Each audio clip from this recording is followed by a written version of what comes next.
Hi friends, I am Tilak. You're watching Tech Made Be Unique, and today we're going to see how to delete the trial reel that you just posted on your Instagram account. And if you are new to this channel, make sure to click on the subscribe button below. We just quickly move on to the video. How to delete the trial reel on your Instagram, I just going to show in this video.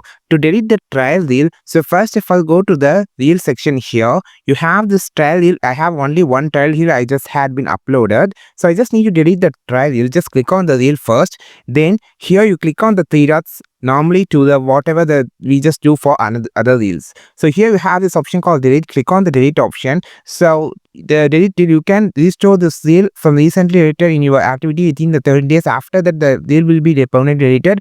Any content using your original audio will be muted. If you restore the reel, this content will be unmuted. So just read it and click on the delete option or move to tab.